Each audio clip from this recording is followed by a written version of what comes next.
오늘 본문은 모세가 가족들과 상봉하는 내용입니다. 아마도 이스라엘 백성들의 장막이 모세의 장인 이드로가 거주하는 곳에서 멀지 않은 것 같습니다. 모세가 가족들과 헤어질 때 집보라는 모세에게 피남편이라고 한 후 헤어진 것 같습니다. 그럼 우리는 모세가 그의 장인 이드로의 집에서 40년간 어떤 대우를 받았으며 살았을까를 한번 생각해 볼 필요가 있습니다. 그 당시 고대 건동에서는 결혼 지참금이라는 풍습이 있었습니다. 그래서 야곱도 라헬을 얻기 위해서 종살이를 한 것이었습니다. 그럼 모세는 어땠을까요? 모세 또한 결혼 지참금이 없었을 것입니다. 그리고 첫째 아들 이름을 게르솜이라고 지은 것을 보면 모세는 40년간의 처가살이가 그렇게 좋아 보여지지는 않은 것 같습니다. 그런데 왜 성경 저자는 뜬금없이 모세가 가족들과의 상봉을 이야기하고 있을까요? 그리고 모세의 가족들은 현재의 모세가 200만 명이 넘는 이스라엘 민족의 지도자가 되었으니까 그들은 모세를 어떻게 생각하고 있을까? 이때까지 생각했던 사위, 남편, 아빠로서의 모세가 달리 보였을 것입니다. 사실 목동으로서의 모세는 존경까지는 가족들에게서 받지는 못했을 것입니다. 그러나 지금의 모세는 가족들에게도 존경의 대상이 되었을 것입니다. 장인 이드로는 제사장입니다. 왜 굳이 제사장이었을까? 제사장은 그래도 영적인 것에 대하여 민감했을 것입니다. 그래서 모세의 변한 모습과 출애굽 당시 하나님이 행한 기적을 들으면서 하나님을 자기가 믿는 신보다 훨씬 강한 신으로 인정하고 제사를 지내는 것을 볼 수 있습니다. 우리가 하나님을 믿고 하나님의 씨앗이 우리의 마음에 심어지고 그 씨앗이 발아하여 열매를 맺으면 가장 먼저 아는 사람들이 가족일 것이라는 것을 생각하면서 오늘 본문에 들어가 봅시다. 18장 1절 말씀입니다. 모세의 장인이며 미디안 제사장이 이드로가 하나님이 모세에게와 자기 백성 이스라엘에게 하신 일, 곧 여호와께서 이스라엘을 애굽에서 인도하여 내신 모든 일을 들으리라. 미디안 족속은 아브라함의 후처 구드라의 아들 미디안의 후손입니다. 이들은 주로 아라비아 서북쪽의 아카바함은 동쪽 지역을 본토로 삼아 거주하던 유목민들로서 여호와 하나님이 아닌 다른 이방신을 섬겼습니다. 사실 모세가 애굽으로 돌아갈 때만 해도 이드로는 그 정확한 이유를 알지 못했습니다. 그러나 모세를 지도자로 하여 이스라엘 백성들이 출애굽하였다는 소식을 들은 지금은 그 이유를 명확히 이해하게 되었다는 것을 저자는 이야기하고 있습니다. 18절 2절에서 4절까지입니다. 모세의 장인 이드로가 그의 두 아들을 데리고 왔으니 그 하나의 이름은 게르솜이라. 이는 모세가 이르기를 내가 이방에서 나그네 되었다 하며 하나의 이름은 엘리에셀이라. 이는 내 아버지의 하나님이 나를 도우사 바로의 칼에서 구원하셨다 함이더라. 모세가 언제 어디서 그의 처와 두 아들을 되돌려 보냈는지는 성경에서 자세히 언급되어 있지 않습니다. 그러나 고대 유대 전통에서는 아들의 할례 문제로 인하여 하나님에 의해 죽을 뻔한 위험을 당하자 다시 그들을 미디안 땅의 이드로에게 보낸 것으로 되어 있습니다. 아마도 자신의 생명에 대한 위험을 당한 모세가 그와 그의 처와 아들들의 생명마저 염려한 나머지 그들을 안전한 처가로 되돌려 보낸 것으로 보입니다.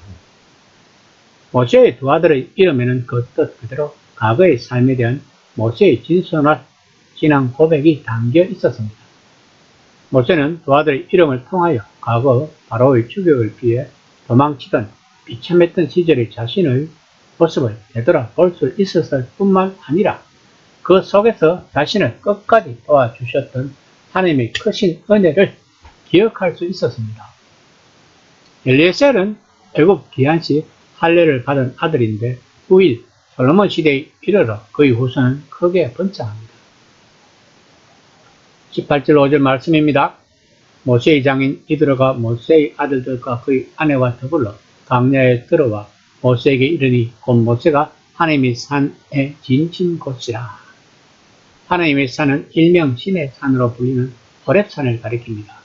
그러나 여기서 의미하는 하나님의 산이란 호렙산 자체를 뜻하지 아니하고 호렙산에 인접해 있는 느비딤을 가리키는데 이스라엘 백성들은 앞서 이곳에 장막을 쳤습니다. 18절 8절 말씀입니다.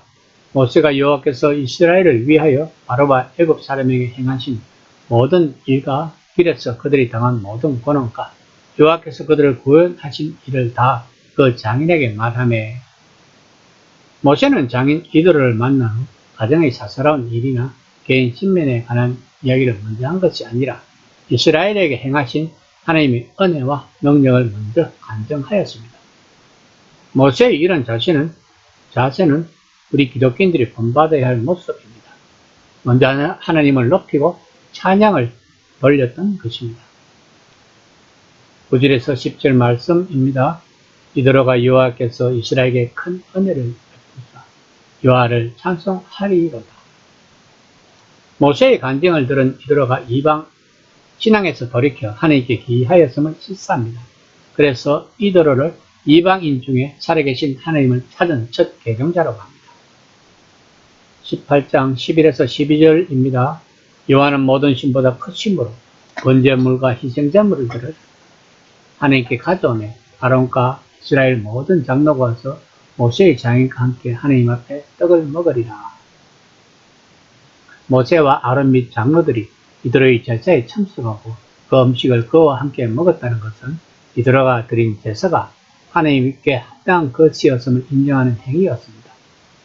이는 중대한 내표론적 의미를 지니는데 곧 오늘날 유대인과 이방인을 불문하고 모든 사람들이 예수 그리스도를 믿으면 생명의 자리에 참여할 수 있다는 점입니다.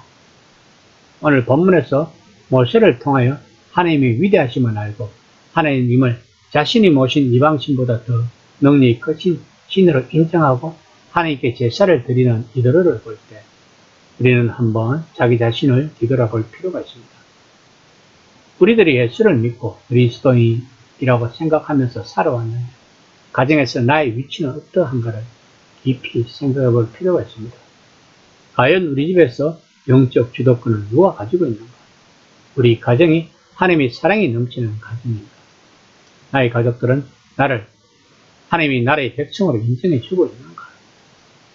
우리가 하나님을 알고 하나님을 믿으면 가장 먼저 가정의 회복이 와야 합니다. 왜냐하면 하나님은 사랑의 하나님이시니까요. 교회에서는 열심히 하나님을 섬기고 새벽기도도 열심히 하면서 가정에서 가족들과의 유대관계에서 문제가 있다면 우리들이 신앙생활을 점검해 볼 필요가 있습니다. 오늘 이 시간에 우리의 가정이 하나님의 사랑으로 넘치고 있는가 아니면 서로 못 잡아먹어서 안달인가를 한번 생각해 보고 내가 먼저 변하는 사람이 되었으면 합니다.